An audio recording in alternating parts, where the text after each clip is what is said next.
It's Talk of Iowa from IPR News. I'm Charity Nebbe.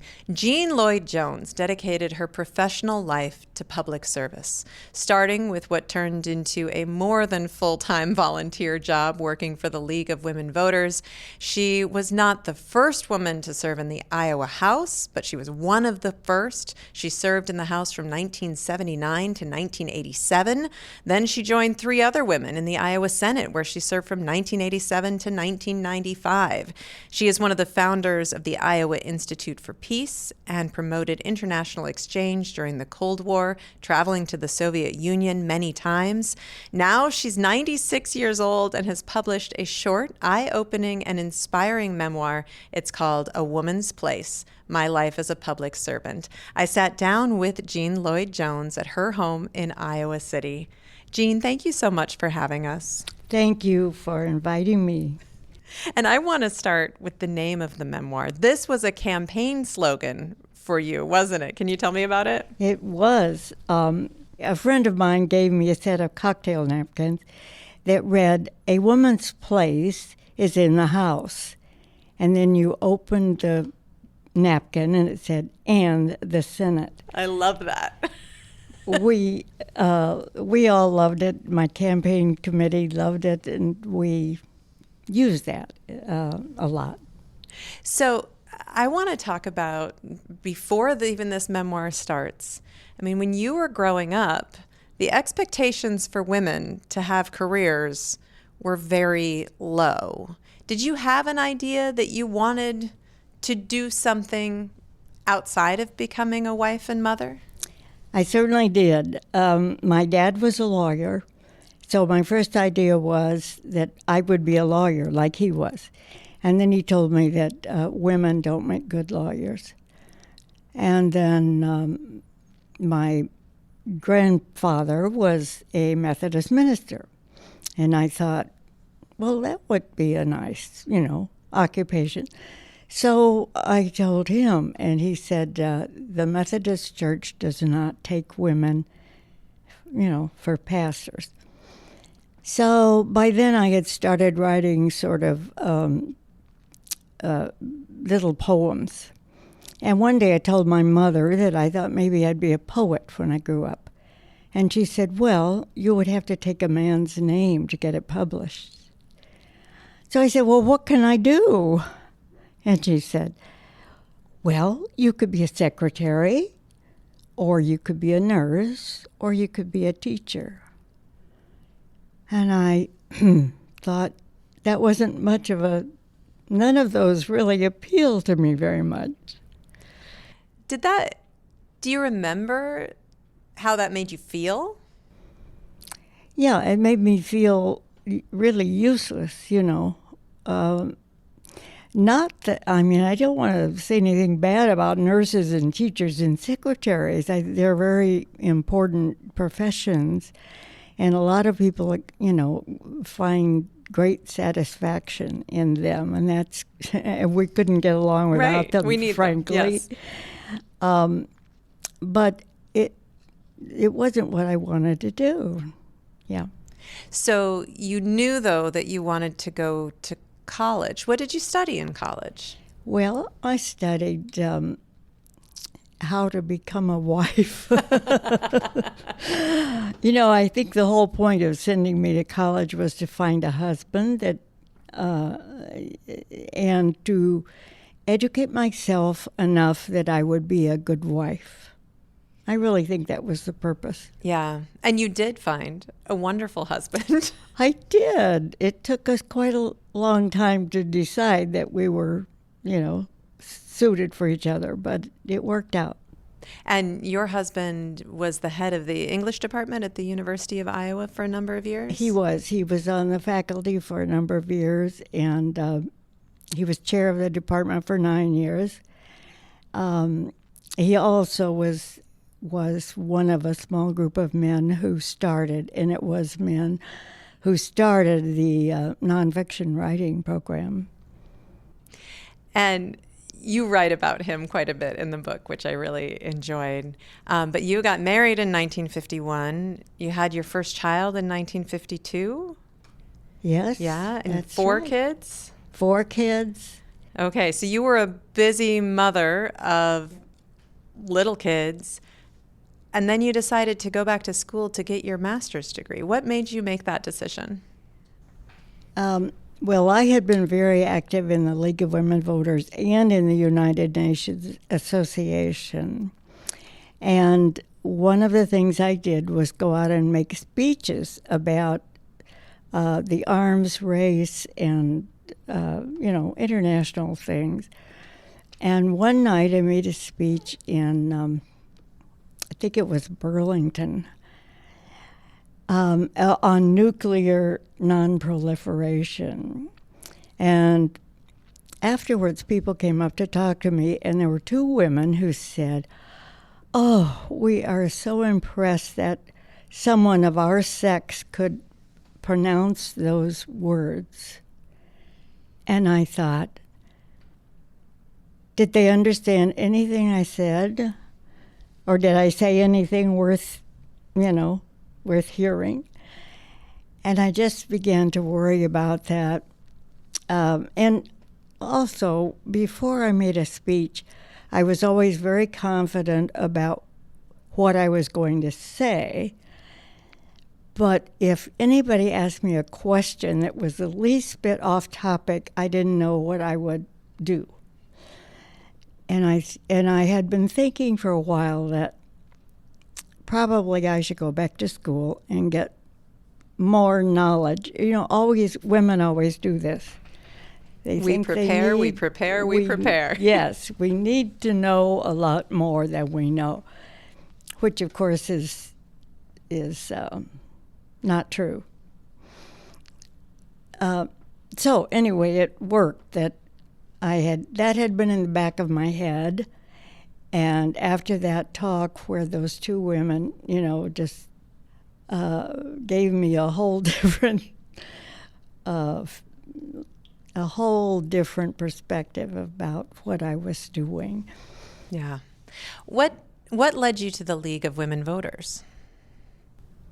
It was after my first child was born, and the woman whose place I had taken before I got pregnant, I was secretary in the art department.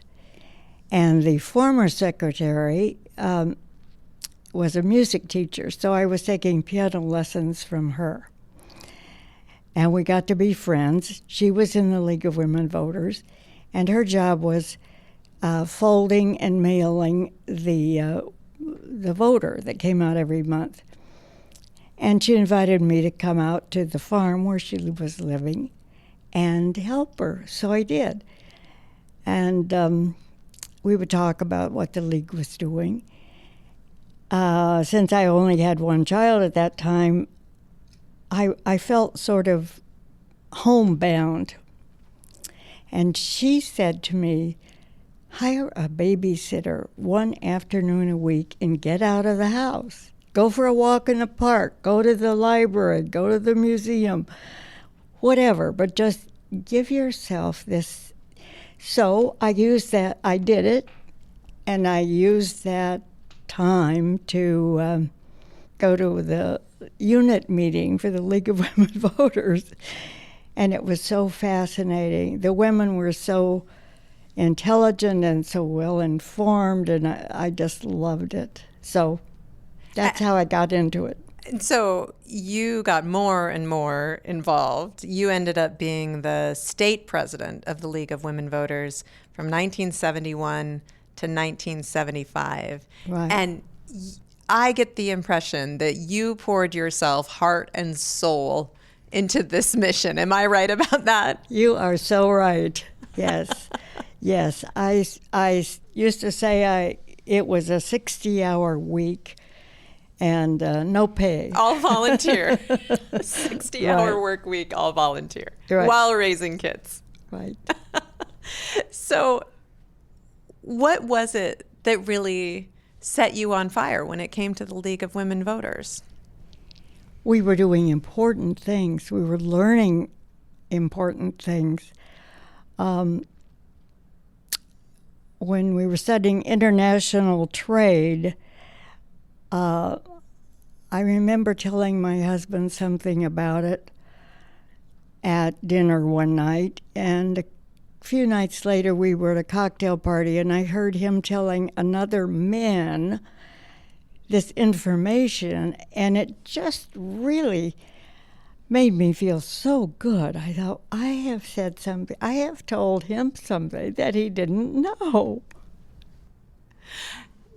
You write glowingly about your husband in this book, and one of the things that you say is that he was an early feminist. He was. Why do you, I mean, that's so unusual for a man at that time to be so progressive. And it sounds like he was supportive of everything you wanted to do. Why do you think he understood that at that time? Well, actually, I asked him that, and he said, the women in my family have always done important things. His sister was a colonel in the Army, in the Women's Army Corps in World War II. He had two great aunts who started a school in the family, where the family lived in Wisconsin, and it turned into a well-known boarding school. He just had always had women who worked and who did important things. And I think he always assumed I would do something important, which I had never intended to do. You chose very well, Jean. We are going to take a short break. We'll be back in just a moment. I am talking with Jean Lloyd-Jones. She served in the Iowa House from 1979 to 1987.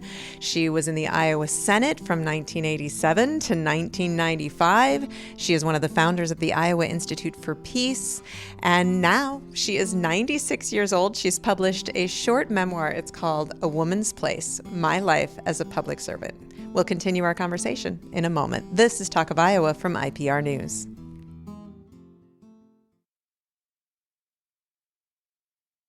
It's Talk of Iowa from IPR News. I'm Charity Nebbe, and this hour I am with Jean Lloyd-Jones. She has dedicated her entire professional life to public service. She started with what was more than a full-time volunteer job working for the League of Women Voters. Then she ran for the Iowa House. She served in the House from 1979 to 1987. Then it was the Senate from 1987 to 1995. She is one of the founders of the Iowa Institute for Peace, and she promoted international exchange during the Cold War. She's done many other things as well, and she's written about her professional life in the memoir, A Woman's Place, My Life as a Public Servant. I sat down with her at her home in Iowa City, and Jean, before the break, we were talking about your work with the League of Women Voters, and then came an opportunity in 1977 to chair the Iowa Women's Meeting. And this is a part of history that I think a lot of people don't know very much about. What was happening with the women's meetings around the country? Well, the second women's movement was being ushered in by people like Bella Abzug, Gloria Steinem, Betty Friedan, and other women. And organizations were being formed, like the Women's Political Caucus and the National Organization for Women. And locally in Iowa, we had Roxanne Conlon, Louise Noun, Betty Talkington, lots of women around the state forming local chapters of those. At that point, I was in the League of Women Voters. I was local president, I think, at the time. And I felt that, well, the League members thought that we were the women's movement. And they didn't quite understand what all this other activity was about. And I felt as if I were a translator from the second women's movement to the League. And for quite a while, the Leaguers were just a little cool on that whole topic. Yeah. So the women's meeting in 1977 was enormous. 1,400 women attended the Iowa women's meeting. I think that's right. It was the largest meeting that had ever been held for women. It was funded by Congress. We raised extra money ourselves to make it even better, because John Kennedy had gone to Eleanor Roosevelt and asked for her support when he was running for president. And she said, "I'll support you if you will promise to fund women's meetings in every state in the country." And he did. Wow. It was just a fabulous experience.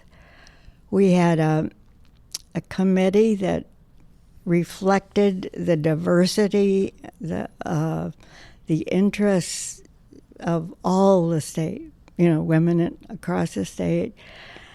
And we put it on. It was at the Veterans Auditorium in Des Moines. It was so huge. One of my favorite things that we did was Peg Burke came, and she was representing women in athletics, and she had athletic equipment they could actually, try out. Nice. Women authors, musicians, artists, and then a lot of discussion groups that we had, breakout groups. And I learned so much. For example, I remember sitting in the airport waiting for Jix to come back from a meeting. Jix was your husband, yeah. Meet him. And I was working on the program. Somebody came and sat down beside me. She was an English professor. And said, "What are you doing?" And I said, "Oh, I'm working on the program for the women's meeting." And she wanted to look at it. I showed it to her, and she said, "You haven't put anything in here about abused women." And I said, "Oh, is it a topic we should discuss?" And it turned out she had been an abused woman. And for me, it was just an eye-opener that a professional woman could have been, at one time, an abused wife. So we worked, threw that into the pot, and we had so many people just discussing it. There were so many women who were interested in the topic of abuse that we had to have an extra time, throw in another session of that. Wow. Well, I want to just take a short pause here, because you write about some of the many things that you learned at the women's meeting, and also talk about all that you had left to learn. Of course, you were a woman living in the world and very knowledgeable and aware, but just because of the times that you lived in, you had been sheltered from so much that other women were experiencing. And we're going to ask your granddaughter, Michael Einan Lynch, to read just a page out of your book that talks about the many things that you started to learn at that point. I learned a great deal from working on this event. First, that spouse abuse does not only happen to women who are uneducated or poor. It happens to women in all economic and social strata, including professionals who are married to community leaders. Many are afraid to report it because law enforcers won't believe them. They also fear that the spouse will make life even harder for them. I also learned that female bosses don't have good mentors and often try to copy behavior of bad male bosses. I came to see that almost all women undervalue their worth. Many women have a fear of 2 5-letter words, money and power, and claim they don't want either one. Lots of women suffer from alcohol or drug addiction. And I learned that most women want their daughters to have a better life than they are having. This new perspective made me more knowledgeable about women's issues, although I was still tone deaf on some. For example, I still denied that I had ever been discriminated against. After the lights were turned off at Vet's auditorium, Helen cleaned off the message board and found this note. Anna Sarah McMullen, I'm here today for you and me. Love, Mom. I used it on the inside cover of our report. I spent the rest of the summer at Clear Lake with my typewriter. Luckily, I found a printer in the small town of Bode who was able to print the final report. Years later, when Maury Costantino and I were reminiscing, she told me, that women's meeting was the best thing you ever did.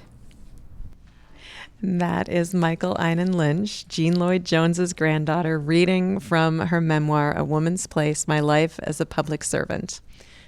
Reading that, I was just thinking about, awareness is so incredibly important. And it's so hard for people to understand and empathize with people who have radically different life experiences. So, the civil rights movement, the women's movement, and really continuing to today, there's this gulf of understanding.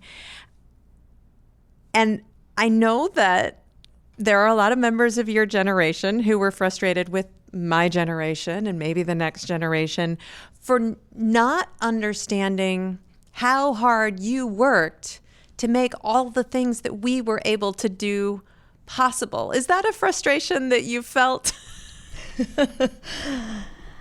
I don't know that I felt that frustration. I don't know if you even call it frustration, but I have not seen real results from that women's movement that I could identify, that women's meeting. We raised a lot of money to provide buses to go to a lot of communities around the state and bring people in who could not afford to come. We had a tremendous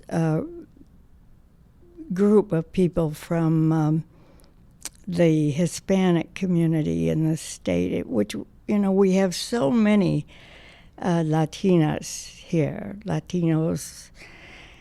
And in my future life, which I hope we'll get to a little bit later, when we were trying to elect more women, we realized that we have not ever elected a Hispanic woman or man to the Iowa legislature.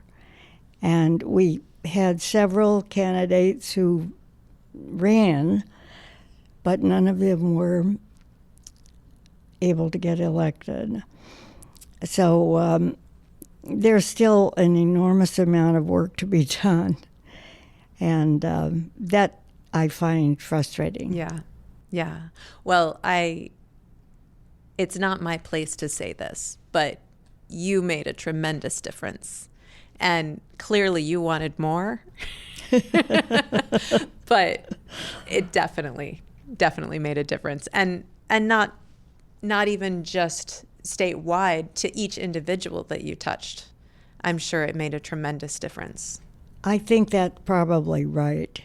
And a lot of women ran for the election that we had at that meeting, electing delegates to the national meeting in Houston. We had put up a slate, and were delighted to see that a lot of women who were not on the slate had the guts to say, I want to be a delegate. And they started campaigning, and some of them were elected. Yeah.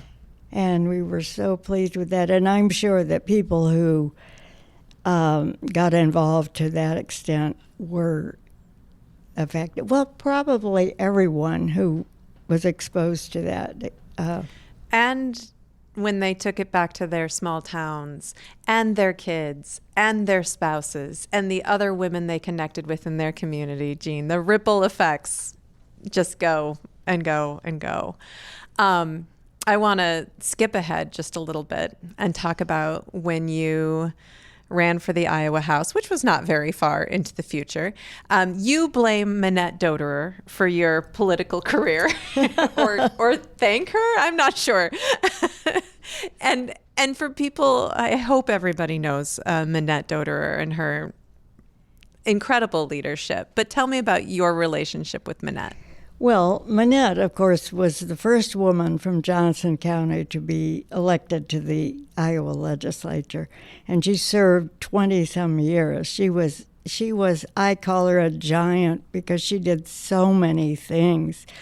One of the things that I didn't write about was she was the one who was responsible for getting a women's bathroom in the Senate. Which seems pretty essential. Well, they didn't need it, Right. for one thing. For many years, they didn't need it. But my relationship with Minette was not as a close friend. I can't claim that.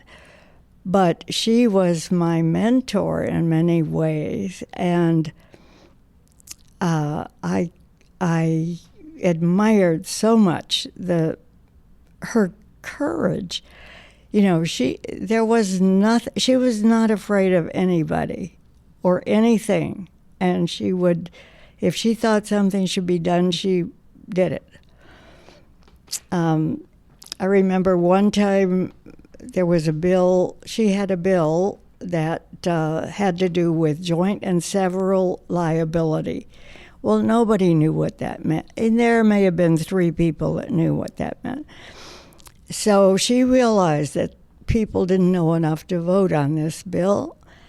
So she called on the leadership to cancel the day's agenda, and she brought in experts from the law school, Drake Law School, and they spoke almost all day answering questions. And that's the only time I can remember anything like that happening. Yeah. If you don't know enough to vote on this bill, I'm going to make sure you know enough to vote on this bill. Exactly. I love that. Exactly. I mean, she was tremendous. So you ran for the Iowa House and lost, and then you ran again and you won. Right. Do you remember the moment when you decided this is something I want to do? Well, you mean the first to time? run, yeah. Well, yeah, because Minette was the one who said to me,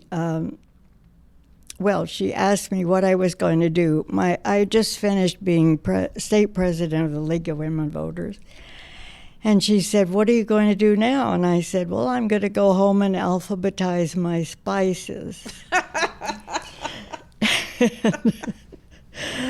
She said, why don't you run for the legislature? And I said, oh, I couldn't do that. I'm not qualified. This is what women in my day said. And she didn't try to argue with me. She said, my secretary, who happened to be her daughter, wants to take a break. Why don't you come and be my clerk, secretary, for a few days, and I'll introduce you around back here, and you can see, how this place works. Well, 3 days into that, I knew I could do it. I mean, you look around and you say, is this what you guys do? And it's a citizen legislature. There are no qualifications except, as we used to say, a pulse. So, yes, I can do this. And yes, I think I want to do this. Yeah. And it turned out you were really good at it, too. Well, I don't know. I don't think I offended too many people. We're going to take another short break. We'll be back in just a moment. I am talking with Jean Lloyd-Jones. She's written a memoir about her life in public service. It's called A Woman's Place, My Life as a Public Servant. More in a moment. This is Talk of Iowa from IPR News.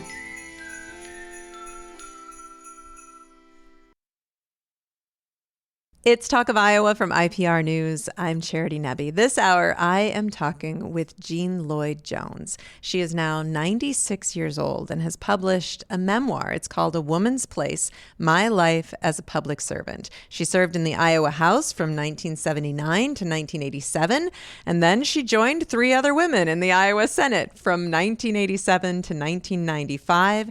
She is one of the founders of the Iowa Institute for Peace, and she ran for Senate in 1992. And Jean, just before the break, we were talking about that election and deciding to run for office. And then we'll fast forward a little bit until you actually made it to the House. And you immediately got to work doing some really important things. And one of them was helping to establish our gold standard apportionment policies when it comes to redistricting. And that was work you had started before with the League of Women Voters. And then when you made it into the House, you got to really get that across the finish line. And that's one of those things that Iowa has been known for, our fairness in coming up with districts. That's right. I think we have the best process and the best standard, for reapportionment in the country. And it's too bad other states haven't picked up on that. Yeah, we are certainly seeing that right now at this moment. We certainly are. All the gerrymandering, it's not even hidden. It's out in the open. Everybody's doing it, so let's go to work. Yeah. This is a topic that the League had been studying for 20 years. And when I became state president, I said, it's time to take action here. Everything just came together at that point. There were 3 other organizations that were petitioning the Supreme Court to review the bill that the legislature had just passed. And our lobbyists, we had a great lobbying team, and 2 of them, Mary Garst, a Democrat from Coon Rapids, and Betty Kitzman, a Republican from Ames, were very friendly with the man in the Service Bureau that was writing the plan. And he told them that his work was made more difficult because some of the legislative leaders would come in and look at what he had done and say, Phil, if you would just change this line here a little bit, then my district wouldn't be broken up. And that is what we know as changing the lines to protect incumbents. Yeah. So we decided to join the other 3 groups. Betty Kitzman was our lead witness. And at one point, when she was being questioned by the state's attorney, he said, Mrs. Kitzman, have you ever thought of having a Republican on the committee? And she said, Sir, I am a Republican. And he said, yes, but you're an impartial Republican. And it was so funny that even the judge that was hearing this could hardly keep a straight face. So anyway, we won, and the Supreme Court then drew the next plan. And then you codified the process. Yes. Then when 10 years later, for the next decennial census, I was just new in the legislature, and I was put on this subcommittee to define how the process would work. how the legislature would make the decision. And we set dates by which things had to happen, and the criteria for drawing up the plan. And we said that nobody could go in and talk with the person who was, of course, by that time, it wasn't being drawn by a person. There were computers that could do this in just, a flash. But we set it up in such a way that both parties could live with. And neither party has wanted to change it. It still stands. I know. It's That's just really amazing. Great. And that's a point that I try to make in the book and when I talk, is that you really need both parties. I don't think it would hurt us to have more than two parties, actually, because you need to have other people's opinions. Right. In order to You don't want to just be in an echo chamber. You do not, right. So there's so much we could talk about with your time in the House and the Senate. You saved the old Rock Island line. You fought to save that railroad to keep freight moving back and forth. You helped to pass a law that required children and babies to be buckled in and the use of safety seats, which people got really mad at you about. They did. Thank you for doing that. I got more hate mail about the buckle up baby bill than any other thing I've done. Yeah. Wow. And you helped to found the Iowa Peace Institute. We could spend another hour talking about your trips to the former Soviet Union and all of that. I want to ask you a question because you write about, the other women who served when you were serving. And I grew up in Iowa and I became pretty politically aware starting when I was in high school. And I was patting myself on the back. I thought, wow, I know every woman's name in this book. And then I thought, that's just because there were so few of them. And I think that it's hard to remember that just so recently there were so few women. When you ran for Chuck Grassley's seat in 1992, that was supposed to be the year of the woman. It was a reaction to the Anita Hill hearings. 11 women ran as major party candidates for U.S. Senate. 4 won, and that brought the total of U.S. senators who were women to 6. Right. In 1993 is when they took office. That is wild to think that that was so recent. It kind of makes me feel like we've made some progress. Yes, we have made some progress, but we had so far to go, and we still do. Yeah. It's about 26% of women in Congress in Washington, D.C., they make up about 26% of Congress now. Yeah. And women make up more than half the population. And women vote in a higher percentage than men by a small percentage. And we're not asking for more representation. We would just like an equal seat at the table. Women bring a different perspective, and they seem to be more interested in looking around and seeing what this bill might impact, what other people might be hurt by it or helped by it. And my observation was that men seem to just focus on getting this bill passed, and they don't want to give up an inch because that would make them seem weak. Women aren't so concerned about that feeling, and they are not so concerned about getting the credit for it. They're more interested in seeing the problem solved, and I would just like to see that attitude more widely adopted. More widely adopted, yes. Well, and you worked hard to make that happen. You spent time after you were in office working on the 50-50 and 2020 project, getting women ready to run for office. Yes, we had a bipartisan group of women, 7 Democrats and 7 Republicans, And we recruited women from both parties to run, and were fairly successful in getting them elected. We had a 2 or 3 day training school, and they came to Des Moines, and we brought in a speech coach from Washington, D.C., who was terrific. She had coached Hillary Clinton and the president of NASCAR and some other important people. And her technique was to videotape the stump speech and then have the person critique it herself. And you know, you never believe that you have this strange way of holding your... Right. You can see all kinds of things. Yes.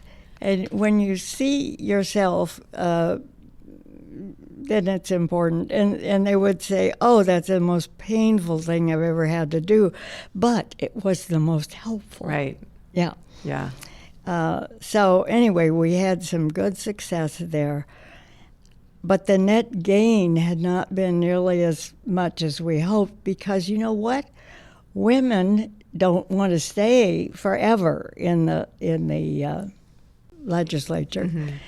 And so they would retire or they would be defeated or something. And so the net gain has not been as dramatic as we would have wished. You are 96 years old now. I don't feel it. Well, and you're very, very sharp. I am curious, when you look back, I'm sure probably family is at the top of the list when you think about the things that you're most proud of. But setting that aside, when you look at your career, what are you most proud of? Well, I think I feel most proud when somebody says to me, you know, you really were an influence in my life. And when I hear somebody say, I didn't realize how important politics is. You know, I think we have a lot of people who don't think politics is important. They don't pay any attention to it. But in a democracy, you have got to have people paying attention, not just at election time, but all during the year. Yeah, and not just to national politics, but to state politics and local politics. And local politics, absolutely. Oh, and speaking of local politics, the proceeds from this book are going to an organization called Lift Iowa. And it's a Democratic group, very widespread, former legislators, former staffers, people who know politics. And they are helping elect men and women at the local level and coaching them and hoping that some of them will move into higher office sometime later. What made you decide to write this book now? Is it something you've been thinking about a long time? Oh, yes. I started writing about 12 years ago. When I first moved into Oak Knoll, I joined a writing group. We had a grad student from the Writers' Workshop here, and we met here in this room. And I began writing just little snippets, 2 or 3 pages. And pretty soon I decided, I think I'm going to write this for my children because maybe they would be interested. And it's been a wonderful experience. I found out I really like to write, and that something I didn't remember too well, but when I started writing, it began to come back to me. And that was great fun for me to do. And you, at first, thought you would write a memoir that was all about everything, your whole life, right? Right. So the professional life is out now and sold through Prairie Lights Bookstore in Iowa City. Are you working on a personal memoir also? Yes, I have that almost done, but it's not going to be for everybody. It's not going to be sold to people. It's just for my children and family and very close friends, I hope. What do you want people who read this book and learn about your life? And so many Iowans remember you from the time that you did serve in the House and the Senate. What do you want people to take away from your story? I hope they take away that in spite of it being a lot of work, it's been a lot of fun. And I tried to write the book so that it wouldn't be stuffy and boring. I wanted to make people see the entertaining parts of it too. So I hope that they take that away. We are living through interesting times, and your book feels to me really like a reminder of how democracy is supposed to operate in our country. Do you have a message for people about our role in democracy? Our role in democracy is to be alert to it, be aware of our government, and to pay attention to elections. You know, as Ben Franklin said, we gave you a republic if you can keep it. And it might be slipping away while people are playing with their phones and, you know, it doesn't take a lot of time to pay attention to politics if you would rather not, but you should at least be aware of who's running and what they're running for, and try to analyze what they're saying.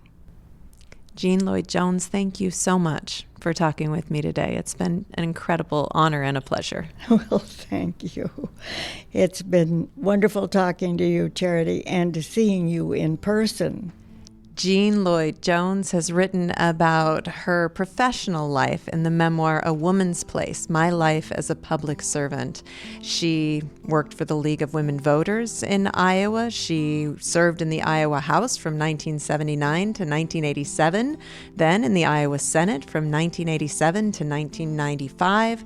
She's one of the founders of the Iowa Institute for Peace, and she ran for the U.S. Senate in 1992. Now she is 96 years old and living in Iowa City. Talk of Iowa is a production of IPR News. This episode was produced by Samantha McIntosh with support from our digital producer, Natalie Dunlap. I'm Charity Nebbe. This is Talk of Iowa.